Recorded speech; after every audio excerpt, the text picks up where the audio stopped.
अब जो पंप में है वो पहला रेसिप्रोकेटिंग पंप। रेसिप्रोकेटिंग पंप का यूज़ वहाँ करते हैं जहाँ पे जो फ्लो हो वो लो फ्लो रेट की रिक्वायरमेंट हो। जैसे गांव में नल देखो, नलों में इसका यूज़ होता है, जो हैंड मैनुअली चलते हैं नल। उसमें क्या होता है, एक सिलेंडर और पिस्टन अरेंजमेंट होता है। सिलेंडर पिस्टन अरेंजमेंट का बेसिक कंसेप्ट होता है, जैसे ही पिस्टन सिलेंडर मूव करता है तो वैक्यूम क्रिएट करता है। वैक्यूम क्रिएट करने से नेगेटिव प्रेशर क्रिएट होता है, और नेगेटिव प्रेशर क्रिएट होने की वजह से फ्लूइड का या वाटर का सक्शन हो जाता है लो हेड से। यानी अंडरग्राउंड वाटर हमारा लो हेड हुआ, और वहाँ से उस वाटर को हम कहाँ भेजते हैं, जनरली हम हाई हेड पे भेजते हैं, या थर्ड या सेकंड जो भी हमारे फ्लोर्स हैं वहाँ पे हम उसको सेंड करते हैं। इसका बेसिक कंसेप्ट यही है कि वैक्यूम क्रिएट होने से नेगेटिव प्रेशर क्रिएट होता है, और नेगेटिव प्रेशर से हम उसको ऊपर की तरफ सक हो जाता है वाटर। सपोज ये वाटर है, वाटर हमारा नीचे की तरफ है, और वाटर से जुड़ा हुआ पहला जो पाइप होता है उसको हम बोलते हैं इनटेक पाइप। वाटर से डायरेक्टली कौन जुड़ा होता है, इनटेक पाइप। और जो लास्ट जो ऊपर वाला दिखा रही है वो इनटेक पाइप, और इसके बाद होता है डिस्चार्ज पाइप, इसको बोलते हैं हम क्या, डिस्चार्ज पाइप।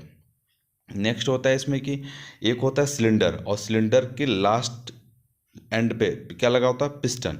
और पिस्टन और एक जो सर्कल सा स्ट्रक्चर है उसके बीच में होता है पिस्टन रॉड। ठीक है, ये हमारे बेसिक इसके कंपोनेंट्स होते हैं। अब क्या होता है कि वाटर है, वाटर हमारा यहाँ पे है। ठीक है, अब क्या होगा, जैसे ही हमारा क्रैंक मूव करना शुरू होगा तो क्रैंक रोटेट होगा, और पिस्टन क्या होगा, रेसिप्रोकेट होगा, इसीलिए इसको रेसिप्रोकेटिंग पंप बोलते हैं। तो गोल सा स्ट्रक्चर को क्रैंक बोलते हैं। जैसे वो, हाँ, एक वाला क्रैंक दिख रहा है, क्रैंक जैसे ही रोटेट होगा, रोटेटिंग एक्शन करेगा।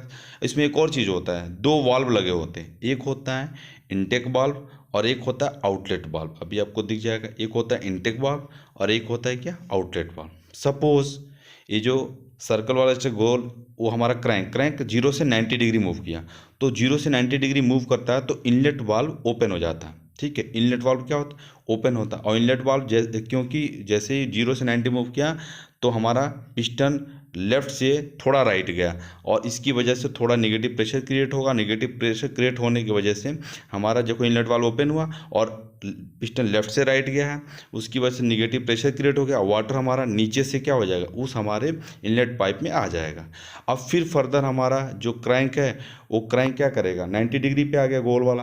अब वो वाला क्रैंक फिर से हमारा 90 डिग्री और रोटेट किया, देखो 180 डिग्री पे आ गया, तो पिस्टन अपने राइट एक्सट्रीम पोजीशन पे आ गया।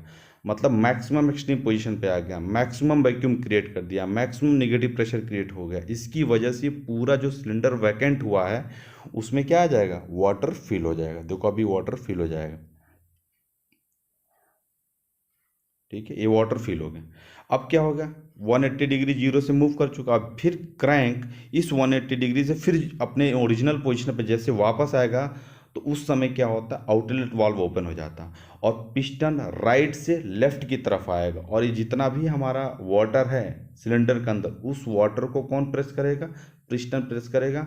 और फिर देखो क्रैंक आ गया फिर 0 डिग्री पे। अब देखो पिस्टन कहाँ से स्टार्ट करेगा, राइट से मूव करते हुए लेफ्ट की तरफ आएगा, और आउटलेट वाल्व इस समय खुल जाता है। जैसे आउटलेट वाल्व खुलता है, अभी देखना पिस्टन राइट से लेफ्ट की तरफ आएगा, और वाटर हमारा कहाँ चला जाएगा, डिस्चार्ज ऊपर वाले डिस्चार्ज पाइप के थ्रू चला। देखो पिस्टन राइट से लेफ्ट आया और वाटर को प्रेस किया, और फिर वाटर देखो वाटर फील होता है वो ऊपर की तरफ चला गया, और फिर डिस्चार्ज पाइप के थ्रू जिस फ्लोर पे हमको ले जाना होता है, जितने हाई हेड पे ले जाना होता है, उसी की कैपेसिटी के हिसाब से वहाँ पे वो पहुँच जाता है। यानी वैक्यूम के कंसेप्ट काम करता है।